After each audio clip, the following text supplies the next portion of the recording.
So the first is the teleological argument for the existence of God. That's an attempt to prove the existence of God that begins with the observation of the purposiveness of nature. Things seem to have a design. The teleological or design argument moves to the conclusion that there must exist a designer. So it examines the inherent design that appears to be within reality, and it attempts to infer the existence of an entity responsible for the design observed.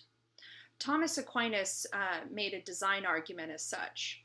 First, he said, things that lack knowledge tend to act toward an end or a goal, like plants, for example. Like acorns, they seem to act towards the end or goal of becoming an oak tree. These are things that certainly we would all agree lack knowledge. But first, things that lack knowledge do tend to act towards an end or goal or telos, design. These things act towards an end either by chance or by design. It has to be one of those two. Either this is happening by chance or by design.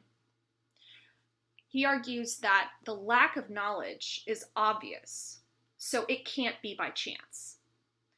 And he says things act toward an end by design. It's not an accident. It can't be just contingent on the thing doing what it wants, because he points to things that lack knowledge, things that don't think, but still tend to act towards a design. And he moves on and he says, if a thing is being directed towards an end, if it's moving towards a goal, it requires direction by some being endowed with intelligence. For example, the arrow that's being shot has to be directed by the archer. So therefore, some intelligent being exists that directs all natural things towards their end. Aquinas says this is God. So there are design arguments in biology. The sophistication and incredible detail that we observe in nature, they argue, could not have occurred by chance.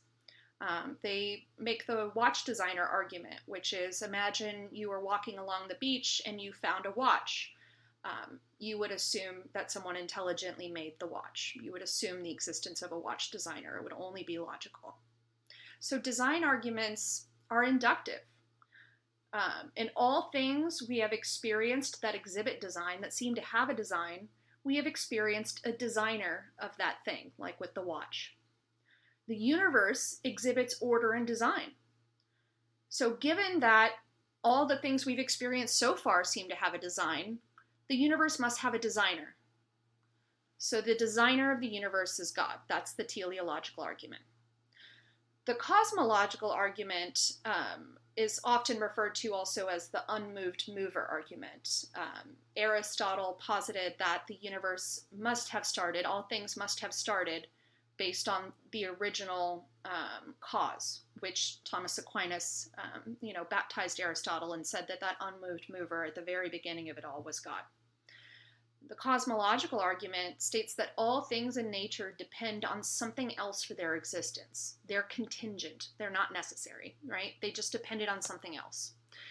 And the whole cosmos must therefore itself depend on a being which exists independently or necessarily, a non-contingent being, something that wasn't dependent on something else. And they argue the existence of God can be inferred from facts concerning causation. We know based on the principles of causation that things can't happen without a cause.